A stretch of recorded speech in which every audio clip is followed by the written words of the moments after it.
നമസ്കാരം മണിമച്ചാൻ്റെ പുതിയ വീഡിയോയിലേക്ക് സ്വാഗതം. അപ്പോൾ കുറച്ച് കഴിയുമ്പോൾ നമ്മൾ യാത്രാ വീഡിയോസൊക്കെ ചെയ്തിട്ട് അപ്പോൾ ഇന്നത്തെ വീഡിയോ നമ്മളൊരു യാത്രാ വീഡിയോ ആണ്. തിരുപ്പതി ആണ് ഇന്ന് നമ്മളിതിൽ കാണിക്കാൻ പോകുന്നത് കേട്ടോ. നമ്മുടെ പുറകിൽ കിടക്കുന്ന ഈ 5 വണ്ടിയിൽ നമ്മൾ തിരുപ്പതി ദർശനമാണ് ചെയ്യാൻ പോകുന്നത്. അപ്പോൾ ഷാജിയേട്ടൻ എന്ന് പറയും, പഴയന്നൂരുള്ള ഷാജിയേട്ടൻ, അദ്ദേഹത്തിൻ്റെ വണ്ടി ഗ്ലൈഡർ വണ്ടിയാണ് ഞാൻ എടുത്ത് ചെയ്തത്. അന്ന് ഞാൻ പറഞ്ഞിട്ടുണ്ടായിരുന്നു ഇനിയുള്ള തരംഗം ഗ്ലൈഡർ വണ്ടി ആയിരിക്കും എന്ന്. അപ്പോൾ ആ ഫസ്റ്റ് വീഡിയോ ചെയ്ത ആ വണ്ടി മാത്രമല്ല, അവരുടെ തന്നെ ഒരു 3-4 വണ്ടി വയർ ചെയ്യുന്നുണ്ട്. ആ വണ്ടി വെച്ചിട്ടാണ് ഞങ്ങൾ ഇത്തവണ തിരുപ്പതി പോണത്. അപ്പോൾ ഷാജിയേട്ടനാണ് ഇതിൻ്റെ കോർഡിനേറ്റർ. അദ്ദേഹത്തിൻ്റെയാണ് ഈ സരിത ആർട്സ്, പഴയന്നൂരുള്ള സരിത ആർട്സ്, ആലത്തൂരടുത്ത്. അപ്പോൾ അദ്ദേഹം ഫുൾ സപ്പോർട്ടീവാണ്. അദ്ദേഹം വിളിച്ചിട്ടുണ്ടായിരുന്നു, ഇന്ന് നമുക്ക് തിരുപ്പതി പോകുന്നുണ്ട്, 250 പേര് കൊണ്ടുപോകുന്നുണ്ട്, താൻ വരുന്നുണ്ടോ ചോദിച്ചപ്പോൾ തിരുപ്പതി ദർശനമായ കാരണം ഞാൻ ഓക്കെ എന്ന് പറഞ്ഞു. അപ്പോൾ പോകുമ്പോൾ ഉള്ള കാഴ്ചകളും കാര്യങ്ങളൊക്കെയാണ്. നമ്മളവിടുന്ന് ഒരു 5:30ക്കാണ് പുറപ്പെട്ടത്. വൈകുന്നേരം 5:30 പുറപ്പെട്ടു. ഒരു വാഷ്റൂം ബ്രേക്ക് കാര്യങ്ങളൊക്കെ കൊടുത്തതിൻ്റെ ഇടയിൽ പിന്നെ ഇപ്പോൾ നിങ്ങൾ ഈ കണ്ടുകൊണ്ടിരിക്കുന്ന വിഷയമുണ്ടല്ലോ, ഇത് നമ്മൾ ഡിന്നർ ബ്രേക്കിനായിട്ട് നമ്മൾ വണ്ടി നിർത്തിയപ്പോൾ എടുത്ത ഒരു ക്ലിപ്പായിരുന്നു കേട്ടോ. ഡിന്നർ ബ്രേക്കിന് നിർത്തിയ സമയത്ത് ഞങ്ങൾ ആദ്യം കയറിയ ഹോട്ടൽ അത്ര പോരാ, അത് കഴിഞ്ഞിട്ട് രണ്ടാമത് വീണ്ടും നിർത്തി.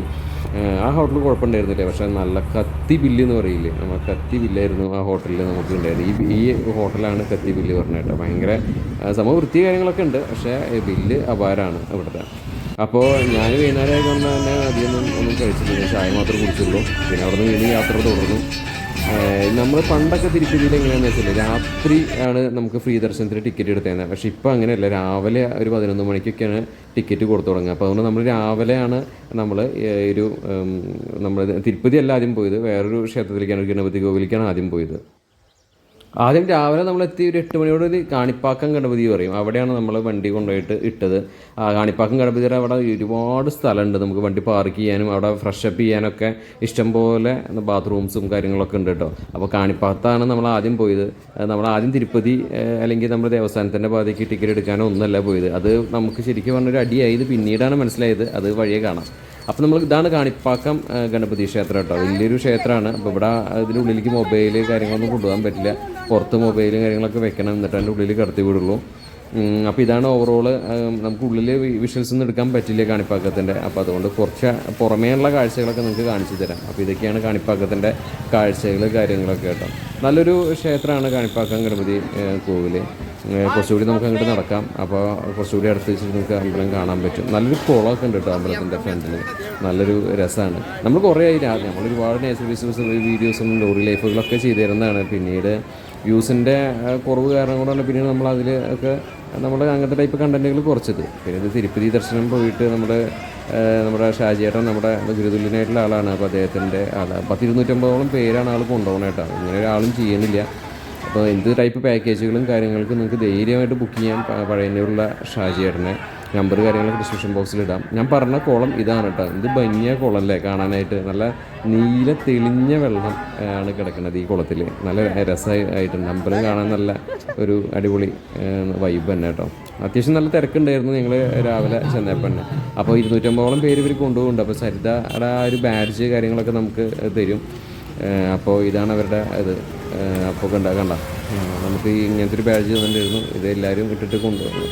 250 പേര് കൊണ്ടുപോകുക എന്ന് പറഞ്ഞാൽ അതൊരു ചടങ്ങ് തന്നെയാണ്. ഞാൻ അതിന് ശേഷം ഹോട്ടലിൽ കയറി, അവിടെ ഭക്ഷണം ഒന്നിനും കൊള്ളാത്ത ഭക്ഷണമാണ്. അപ്പോൾ ഞാൻ ഒരു വട മാത്രം കഴിച്ചിറങ്ങി.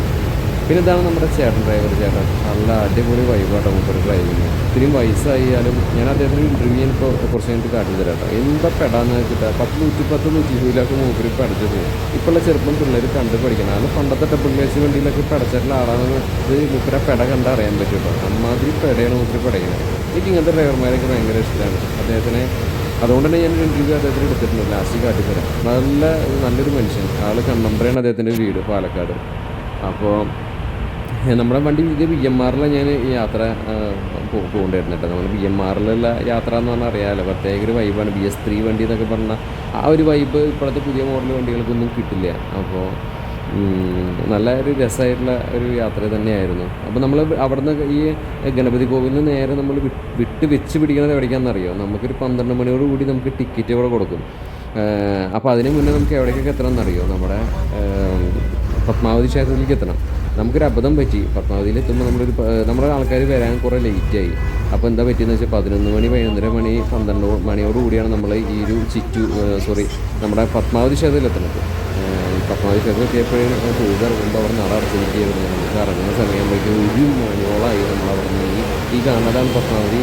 ഞാൻ പത്മാവതിയിൽ പോകുമ്പോൾ മൊബൈലിൽ എടുക്കാൻ പറ്റാത്ത കാരണം ഞാൻ മൊബൈലിൽ നിന്ന് അങ്ങനെ കൊണ്ടുപോയിട്ടുള്ള കാഴ്ചകൾ എടുത്തിട്ടില്ല. ഇതാണ് പത്മാവതി ടൗണ്, അതിൻ്റെ പരിസര പ്രദേശം. അതായത് നമ്മൾ തിരുപ്പതിയിൽ നിന്ന് ഒരു 6 കിലോമീറ്റർ അപ്പുറത്ത് നീങ്ങിയിട്ടാണ് പത്മാവതി ക്ഷേത്രം സ്ഥിതി ചെയ്യുന്നത്. വലിയൊരു ക്ഷേത്രമാണ്. മൊബൈലും വിഷ്വൽസ് എടുക്കാനായിട്ട് പുറത്തുനിന്ന് എടുക്കാൻ മാത്രമേ പറ്റുള്ളൂ. അപ്പോൾ ഞാൻ മൊബൈൽ വണ്ടിയിലാണ് വെച്ചത്. അതുകൊണ്ട് ഞാൻ പുറത്തുള്ള ആ ടൗൺ കാഴ്ചകളാണ് ഇതിൽ കാണിക്കുന്നത്. അപ്പോൾ നമ്മൾ പത്മാവതിയിൽ തൊഴുത് ഇറങ്ങി പോണതാണ് ഇപ്പോൾ നിങ്ങൾ കണ്ടുകൊണ്ടിരിക്കുന്നത്. ശരിക്കും പറഞ്ഞാലേ അത് ഒരു അബദ്ധമായി എന്ന് പിന്നീടാണ് മനസ്സിലായത്. നമുക്ക് ഈ പത്മാവതിയിൽ പിന്നീട് തൊഴുതാൽ മതിയായിരുന്നു. നമ്മൾ തൊഴുതിട്ട് സാധാരണ തിരുപ്പതി പോകുമ്പോൾ പത്മാവതിയിൽ തൊഴുതിട്ട് വേണത്ര തിരുപ്പതി പോകാനായിട്ട്. നമ്മൾ ആ ഒരു ചിട്ടയിലാണ് നമ്മൾ പോയത്. പക്ഷേ ചിട്ട നമ്മൾ തെറ്റിക്കേണ്ടതായിരുന്നു എന്ന് പിന്നീട് മനസ്സിലായത്. കാരണം എന്താണെന്ന് വെച്ചാൽ നമ്മൾ ഫ്രീ ടിക്കറ്റ് ദർശനമാണ് നമ്മൾ എടുക്കുന്നത്, അല്ലാതെ നമ്മൾ മുന്നേ ബുക്ക് ചെയ്തിട്ടല്ല പോണത്. അപ്പോൾ അതുകൊണ്ട് നമ്മളിങ്ങനത്തെ ഒരു ക്യൂ കോംപ്ലക്സിലെത്തും. അതായത് ദേവസ്ഥാനത്തിൻ്റെ ക്യൂ കോംപ്ലക്സ്, ഇവിടെയാണ് ടിക്കറ്റ് കൊടുക്കുക. നമ്മളിവിടെ വണ്ടിയൊക്കെ തിരിച്ച് ഇവിടെ എത്തിയ ആളെ ഇറക്കുന്ന സമയമാകുമ്പോഴേക്കും നല്ല മഴക്കോളും കാര്യങ്ങളൊക്കെ വന്നു. സമയം ഒരു 1:15 1:30 ആയി. ഇതാണ് ക്യൂ കോംപ്ലക്സ്. ഈ ക്യൂ കോംപ്ലക്സിലേക്ക് കയറി നമ്മളെല്ലാവരും കൂടി നിന്നു.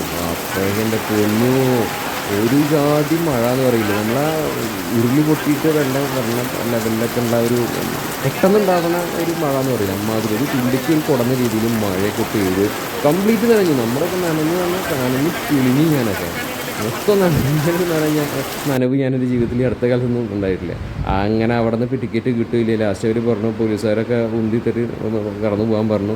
ഞാൻ വൈകുന്നേരത്തോടു കൂടി ഞങ്ങൾ അവിടെ കുറേ നേരം നിന്നിട്ട് കിട്ടിയില്ല, ടിക്കറ്റൊന്നും കിട്ടിയില്ല. നമ്മുടെ ആൾക്കാർ മുഴുവൻ പല ഹോട്ടലിൽ കയറി. ഞാൻ ഒരു നല്ലൊരു ഹോട്ടൽ, ഇതുപോലത്തെ ഒരു ഹോട്ടലൊക്കെ തിരഞ്ഞെടുത്ത് ഞാനും വേറൊരു സുഹൃത്തുണ്ടായിരുന്നു. ഞങ്ങൾ കൂടി റൂമിൽ അങ്ങനെ കൂടി. അതിനുശേഷം അന്ന് രാത്രി ഞങ്ങൾക്ക് തിരുപ്പതി പോകണമെന്ന് ആഗ്രഹം ഉണ്ടായിരുന്നു. അങ്ങനെ ഞങ്ങൾ തിരുപ്പതി അന്ന് രാത്രി ഞങ്ങളൊരു വാൻ വിളിച്ചിട്ട് ഞങ്ങൾ മോളിലേക്ക് പോകും. മോളിലേക്ക് വാനും ചെറിയ 4 ചക്രത്തിൻ്റെ വണ്ടി മാത്രമേ മോളിലേക്ക് പോകുള്ളൂ. ബസ് ഓടുണ്ടാവരുന്നുണ്ട് മറ്റേ ഈ ആന്ധ്രാപ്രദേശിൻ്റെ. അപ്പോൾ ഞങ്ങൾ വാനിലാണ് പോയത്, കുറച്ച് പേര് കൂടിയിട്ട്. അപ്പോൾ എടുത്ത വിഷ്വൽസും കാര്യങ്ങളൊക്കെയാണ് കേട്ടോ ഈ കാണുന്നത്.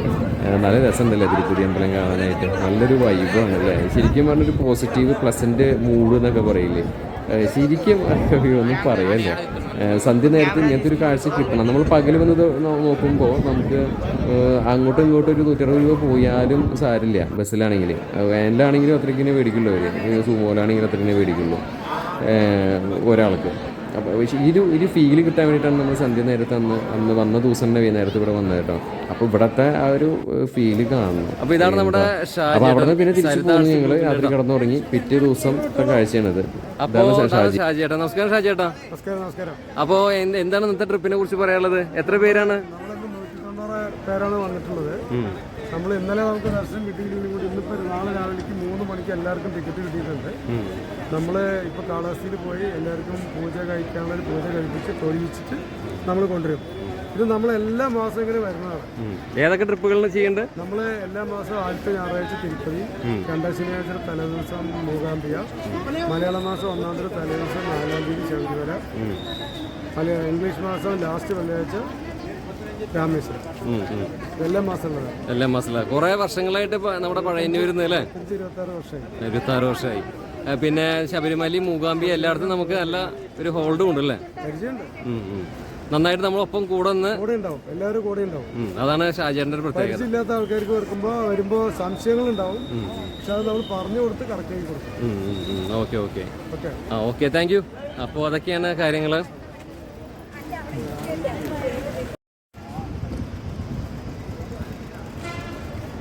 നമസ്കാരം ചേട്ടാ.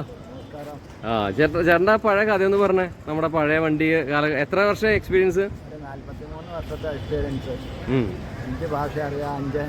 9 സ്റ്റേറ്റും പോയിട്ടുണ്ട്. ഒരു ശരിക്കും പഴയ നമ്മുടെ ഇത് ഞാനിതിൽ യാത്ര ചെയ്തപ്പോഴേ നല്ല അടിപൊളി പല പവറാ വണ്ടി, നല്ല വെയിലും കാര്യങ്ങളൊക്കെ ഉണ്ട്. അപ്പോൾ ശരിക്കും എങ്ങനെയുണ്ട് എക്സ്പീരിയൻസ് ഒക്കെ? പഴയ വണ്ടിയാണോ പുതിയ വണ്ടിയാണോ ഏതാ? സംബന്ധിച്ചോളം പുതിയ വണ്ടി നല്ലത് പഴയതാണ്.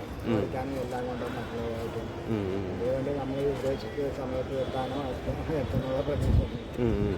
അതുകൊണ്ട് നമ്മൾ പറഞ്ഞത് പഴയ വണ്ടിയാണ് എനിക്ക് താല്പര്യം. എന്തൊക്കെ എക്സ്പീരിയൻസ് ഉണ്ടായിട്ടുണ്ട് ലൈഫിൽ? നമുക്ക് ആക്സിഡന്റ് അങ്ങനെ സംഭവം ഒന്നും ഉണ്ടായിട്ടില്ലല്ലോ? ഇല്ലല്ല, എൻ്റെ ജീവിതത്തിൽ ആകെ ഒരു ആക്സിഡന്റ് കഴിഞ്ഞ മാസം ഉണ്ടായി. അതിൽ കൂടുതൽ ഈ 43 വർഷത്തിൽ ഒരാളെ ഇടിക്കുക, ഒരാളെ മരിക്കുക, അല്ലെങ്കിൽ ഒരാളെ എന്തെങ്കിലും കൊണ്ട് ചേർത്തിട്ടോ അതൊന്നുമില്ല. ആകെ ഉണ്ടായിരുന്നു നമ്മൾ ആലപ്പുഴ പോയി തിരിച്ച് വരുമ്പോൾ നമ്മൾ ഉദ്ദേശിച്ചത് നല്ല സ്പിഡിലാണ്, മഴയാണ്. ഒന്ന് ചവിട്ടിയപ്പോൾ ഒരു ബൈക്കാരൻ സൈഡിൽ രാത്രി 11:30 അതിൽ വന്ന് അവന് ഭാഗ്യവശാൽ അവനും ഒന്നും പറ്റിയില്ല, എനിക്കും ഒന്നും പറ്റിയില്ല. അവനെ ഹോസ്പിറ്റലിൽ കൊണ്ടുപോയി അതാണ് എൻ്റെ ജീവിതത്തിൽ ആദ്യത്തെ അനുഭവം. എത്ര വയസ്സിൽ വണ്ടി ഓടിക്കാൻ പഠിച്ചു? 16 വയസ്സിൽ വണ്ടി ഓടിക്കും. 69 വയസ്സായി. ഈ മാസം കഴിഞ്ഞാൽ 70ആയി. നമ്മളൊക്കെ ഡബിൾ ക്ലച്ച് വണ്ടി കാലഘട്ടത്തിൽ പഠിച്ചതല്ലേ? വീട് എവിടെ? കണ്ണമ്പ്ര. ആദ്യം ട്രാക്ടർ അങ്ങനെ സംഭവങ്ങളിൽ അല്ലേ? ആദ്യം ട്രാക്ടർ കഴിഞ്ഞിട്ട് നേരെ ബസ്സിലേക്കാണ് കയറി. അല്ല, ലോറി ഇടയിലുള്ള ഒരു വണ്ടി ഓടിച്ചാൽ അറിയില്ല. ഒന്ന് വല്ല ഊട്ടിയിൽ ലോറി ഓടിച്ചു. കഴിഞ്ഞ് 80 മുതൽ രക്ഷ ഓടിക്കാൻ തുടങ്ങി. 90 വരെ ലൈൻ ബസ്, 90-ന് ശേഷം കേരളം, തമിഴ്നാട്. എത്ര വയസ്സുണ്ട്? 69. ശരിക്കും പറഞ്ഞാൽ ചേട്ടൻ്റെ അത്ര എക്സ്പീരിയൻസ് ഉള്ള ആൾക്കാരൊന്നും ഇപ്പോൾ ഉണ്ടാവില്ല അല്ലേ? ഞാൻ നന്നായിട്ട് നല്ല പെട പഠിച്ച് പോണുണ്ട്. 100-110 പറഞ്ഞമാര് ഞാൻ ആൾ ഇന്ത്യയിൽ സൗത്ത് ഇന്ത്യ ഫുള്ള് കറങ്ങിയതാണ്. അത് മലയാളം, ഇംഗ്ലീഷ്, ഹിന്ദി, തമിഴ്, കന്നഡം എനിക്കറിയില്ല. ബാക്കി എല്ലാ ഭാഷയും അത്യാവശ്യം ആവശ്യത്തിന്. ഇത്രയും കാലത്തെ എക്സ്പീരിയൻസിൽ ഏത് വണ്ടിയാണ്? ലൈലൻഡ്, ഈശ്വർ, ടാറ്റ, ഏതാ താല്പര്യം? ഞാൻ ഏറ്റവും കൂടുതൽ ഓടിച്ചത് ലൈലൻഡാണ്. എനിക്ക് താല്പര്യം ലൈലൻഡാണ്. ലൈലൻഡ് ആണല്ലേ? ഇപ്പം എല്ലാവരും ലൈലൻഡിന് പറഞ്ഞല്ലേ? പിന്നെ പഴയ ലൈലൻഡ് ഇപ്പോഴത്തെ ലൈലൻഡ് തമ്മിൽ 80 മുതൽ 90 വരെ ബെൻസാണ് ഓടിച്ചത്. ആ 90-ന് ശേഷമാണ് ലൈലൻഡ് ഓടിച്ചത്. ഓടിക്കുന്നത് ഇതാണ് ഏറ്റവും നല്ല വലിയ പാട്ടും കംപ്ലൈൻ്റ് ഇല്ല. നമ്മളെവിടെ വേണമെങ്കിൽ. ഷാജേട്ടൻ്റെ കൂടെ വന്നിട്ട് എത്രയും? 3 വർഷം അല്ലേ? കുളപ്പള്ളിയിൽ 13 വർഷം ഒരു വണ്ടിയിൽ നിന്നാണ്. അതിന് മുന്നേ എവിടെയായിരുന്നു? കുളപ്പള്ളി ശിവ ട്രാവൽസ്. 13 വർഷം ഒരേ വണ്ടിയിൽ. ശരിക്കും പറഞ്ഞാൽ നിങ്ങളെപ്പോലെ ഇതിപ്പോൾ ഷാജേട്ടൻ്റെ വണ്ടിയായി കാരണേ അത് കാട്ടി തരാണ്ടാ. നമ്മൾ ആദ്യം ചെയ്ത സരിതാഡ്സൻ്റെ ആ വണ്ടിയാണ് കിടക്കുന്നത്, അതുണ്ടല്ലേ? നമ്മൾ ഫസ്റ്റ് നമ്മൾ യൂട്യൂബിൽ വന്നപ്പോൾ ചെയ്ത വണ്ടിയാണ് അത്. നമ്മളെ സുമേഷ് ഭായ ഡ്രൈവർ, അത് അതിലിരിക്കേണ്ടത് അദ്ദേഹം. പിന്നെ ഈ വണ്ടി ഒരു ഈശ്വറാണ്. പിന്നെ ഇത് നമ്മുടെ ലൈലൻ്റാണ്. ചേട്ടാ നിൽക്ക് ഒരു മിനിറ്റ്. അപ്പുറത്ത് ഒരു 26 സീറ്റ് കിടക്കേണ്ടത് നമ്മളൊരു വിജിത വണ്ടിയാണ്. അപ്പോൾ ഇത് ഷാജേട്ടൻ ഇത്രയും എക്സ്പീരിയൻസിലാണ് ഇതിലേക്ക് ഡ്രൈവർമാരായിട്ട് വെക്കുള്ളൂ. അപ്പോൾ അതുകൊണ്ടാണ് ഇദ്ദേഹമൊക്കെ. അതായത് ചേട്ടൻ്റെ പേര് ഒന്നുകൂടി പറയാം? സുരേഷ് അല്ലേ? മക്കളൊക്കെ? മക്കൾ ഒരാൾ ഒരു മകനും ഒരു മകളും. മകളെ ടീച്ചർ, ഗവൺമെൻറ് UP സ്കൂളിലെ ടീച്ചർ. മകൻ നൈറ്റ് സർവീസസ്. ഇപ്പോൾ സൂര്യ ട്രാവൽസ് പോകുന്നുണ്ട്. സൂര്യയിലാണല്ലേ? അപ്പോൾ എന്തെങ്കിലും ചേട്ടനൊന്ന് കാണിക്കണം എന്ന് തോന്നി ഈ വീഡിയോയിൽ. എന്താ വെച്ചാൽ അത്രയും എക്സ്പീരിയൻസുള്ള ആളല്ലേ, അതുകൊണ്ടാണ് കേട്ടോ. അപ്പോൾ താങ്ക് യു. ഇതാണ് അദ്ദേഹത്തിൻ്റെ വണ്ടി കേട്ടോ. അതിനുശേഷം നമ്മൾ പോയത് കാളഹസ്തിയിലേക്കായിരുന്നു. അപ്പോൾ ഈ കാണുന്നതാണ് കാളഹസ്തി ക്ഷേത്രം. എല്ലാ ക്ഷേത്രങ്ങളിലും 50 രൂപ 100 രൂപ ടിക്കറ്റ് എടുത്ത് തൊഴുതാൽ പെട്ടെന്ന് ദർശനം കിട്ടില്ല. ഫ്രീ ദർശനം ഭയങ്കര ബുദ്ധിമുട്ടാണ് ഈ പറഞ്ഞ ക്ഷേത്രങ്ങളിലെല്ലാം. അപ്പോൾ കാളഹസ്തിയിൽ രാഹുകേതു പൂജയാണ് പ്രശസ്തം. അവിടെ നിർബന്ധമായും അത് ചെയ്യുക. അപ്പോൾ ഇതാണ് കാളഹസ്തിയിൽ നമ്മളെല്ലാ വണ്ടികളും ഇവിടെ ഉണ്ട്. നമ്മുടെ കാളഹസ്തി ഗ്രൗണ്ട് ഇതാണ് വണ്ടി പാർക്കിങ്ങിൻ്റെ. അപ്പോൾ ഇന്നത്തെ വീഡിയോ ഇവിടെ അവസാനിപ്പിക്കുകയാണ്. ഉടൻ തന്നെ മറ്റു ഗംഭീര വീഡിയോ ഇട്ട് വരാം. അതിലേക്ക് തൽക്കാലം ബൈ, നമസ്കാരം.